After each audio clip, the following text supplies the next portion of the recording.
Today, on Capitol Hill, tensions erupted in a dramatic Homeland Security oversight hearing as members confronted Secretary Kristi Noem with a long list of accusations ranging from mismanagement to outright abuse of power. I'm bringing you the full breakdown of what happened, what it means, and why it's more serious than just another heated moment in Washington. As always, if you find this analysis helpful, remember to subscribe for more deep investigative breakdowns.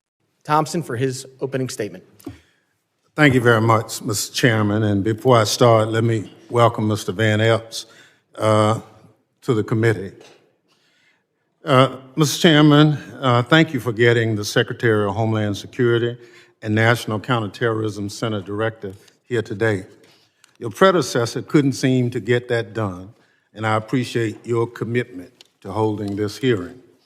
Each day, we've had more examples of Republicans abdicating their constitutional oversight responsibilities. Fortunately, unlike other chairs in this body, it appears that if you are serious about this committee work being done, and I compliment you for that. As I look at the witnesses table, though, I can't help but notice that FBI Director Kash Patel isn't here with Secretary Noem and Director Kent. I'd also say that we have just been provided Secretary Noem's testimony. I've been on the committee since its inception, and I've never had the rules violated where we couldn't get testimony so members of the committee could look at it until today. Today's hearing is supposed to be one of the most important exercises of this committee's oversight jurisdiction. Each year, we hear from the Secretary of Homeland Security, the Director of National Counterterrorism Center, and the Director of the Federal Bureau of Investigation, who is nowhere to be seen today. Maybe Director Patel is too busy spending taxpayers' dollars flying to his girlfriend's concert on the FBI's jet to answer questions from Congress. Maybe the FBI Director isn't here because he's afraid of scrutiny from Democrats who want to know what the FBI is doing to keep America safe. Or maybe Director Patel knows that the Trump administration itself is a threat to Homeland Security and want to hide from public accountability. On the other hand, Director Kent is here, which is good because we have questions for him about NCTC's work, as well as his comments about the January 6th insurrectionists he called, and I quote, political prisoners, unquote, who deserve to be pardoned. Some of the people he defended, however, are back in jail for crimes like plotting to murder FBI agents and possession of child pornography. It's scary that these unserious people are in charge of keeping America safe from terrorism.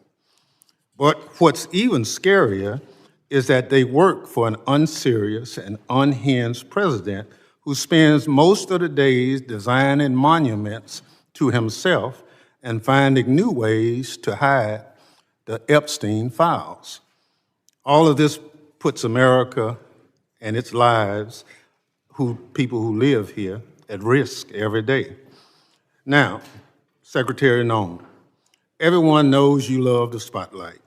We've seen your commercials, but what you haven't provided to the committee, despite our many requests, are the questionable contracts that you've awarded to your friends to film you on the 2028 campaign trail. Unfortunately, this is nothing new. In their one big ugly bill, congressional Republicans gave you a blank check, Secretary Noem, and you have wasted no time spending it on yourself. Instead of deploying Homeland Security grants to protect churches and synagogues from terrorism, you handed your friends a $220 million contract so they could follow you around the country with a camera. Instead of fully funding the DHS agency that protects our hospitals, schools, and electrical systems from cyber attacks, you spent $200 million to buy yourself new private jets. And instead of paying your way like the rest of us, you're living rent-free in a taxpayer-owned property that is supposed to be reserved for military leaders.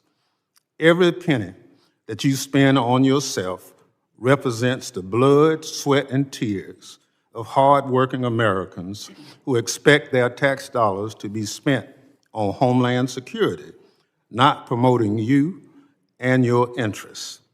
Apparently, you haven't noticed that regular people are suffering under President Trump's affordability crisis. Or maybe you, like him, thinks it's a hoax and just don't care. Either way, such corrupt behavior hurts Homeland Security. But it's not just the corrupt behavior, Secretary Noem, that hurts Homeland Security. It's also your blatant disregard for the law. You cut programs and withheld congressionally appropriated money to prevent terrorist attacks and prepare for natural disaster. You eviscerated the Office of Civil Rights and Civil Liberties, which was supposed to keep DHS from violating Americans' constitutional rights. Within your own department, you illegally fired employees and retaliated against whistleblowers who reported wrongdoings at DHS. And during a shutdown, when frontline employees were working without a paycheck, your press shop never stopped using its social media accounts to push out racist and xenophobic posts. Throughout your tenure, you diverted resources from critical Homeland Security agencies and programs to carry out an extreme immigration agenda. You illegally ordered people deported to El Salvador, despite a federal court order and Department of Justice counsel instructing you to not do so. You illegally ignored a federal court order and shipped people off to South Sudan without due process. You are illegally blocking members of Congress from conducting oversight of ICE detention facilities, even though federal law demands that we have access.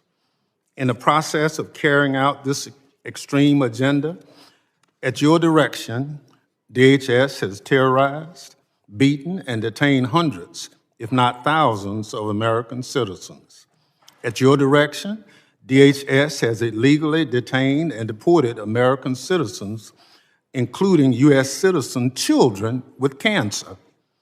At your direction, DHS has illegally gassed, pepper sprayed, and put their knees on the necks of Americans, including military veterans and clergy.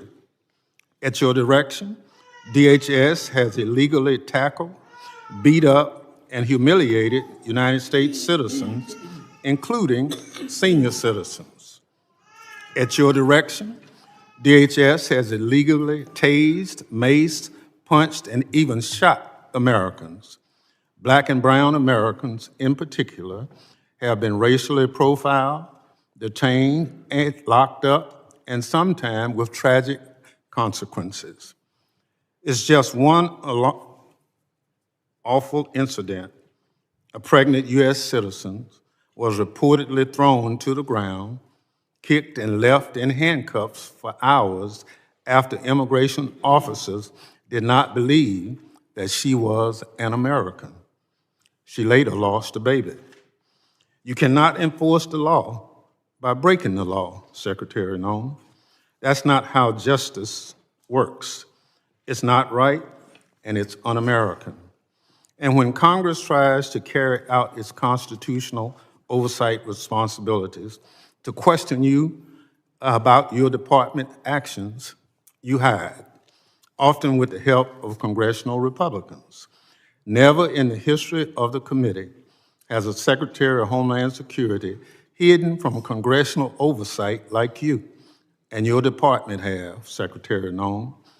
Our oversight letters to you go unanswered. You owe us by extending the millions of Americans who sent us to Congress as their representatives a response to over a dozen letters.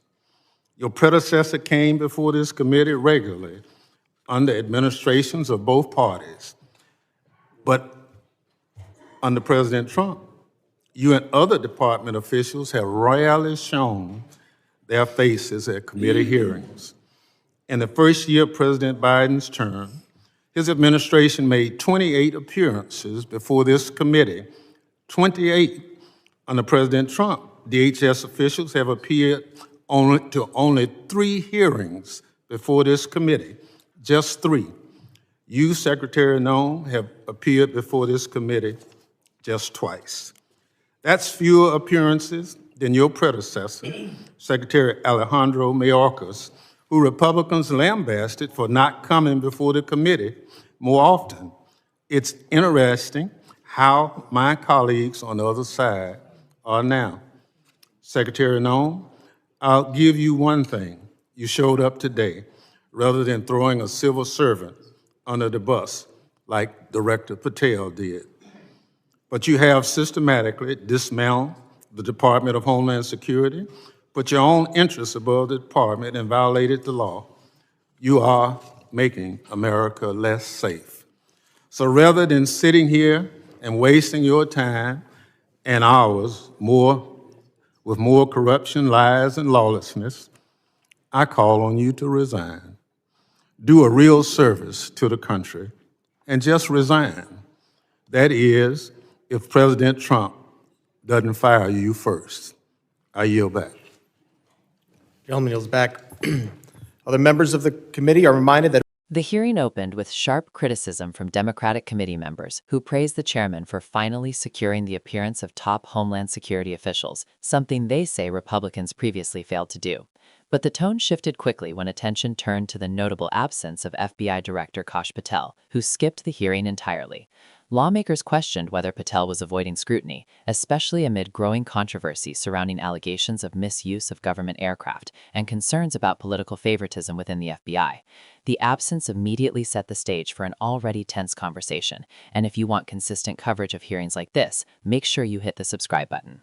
Committee members then turned their focus to Secretary Noem, accusing her of withholding her official testimony from Congress until the very last minute, something they described as an unprecedented breach of committee norms, and they didn't stop there.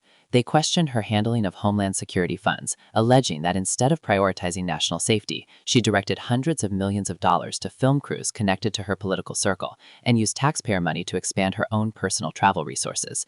Members frame this not simply as political misjudgment, but as a direct weakening of America's security posture. If you appreciate this deeper context that isn't always obvious in the raw hearing footage, make sure to subscribe for more insightful reports. Lawmakers also raised concerns about cuts to key Homeland Security programs, including those designed to prevent terrorist attacks and enhance disaster response. They pointed to the dismantling of the Office of Civil Rights and Civil Liberties, a unit designed to protect Americans from governmental abuse. Witnesses and lawmakers alike highlighted disturbing reports of U.S. citizens being wrongfully detained, deported, or physically harmed during enforcement operations conducted under Noem's leadership. These incidents were used to underscore a larger question posed repeatedly throughout the hearing: whether DHS under this administration is enforcing the law or breaking it. If you want breakdowns that explain these complicated legal dynamics in clear language, don't forget to subscribe. Members further argued that the department has repeatedly ignored federal court orders, particularly regarding deportations to El Salvador and South Sudan.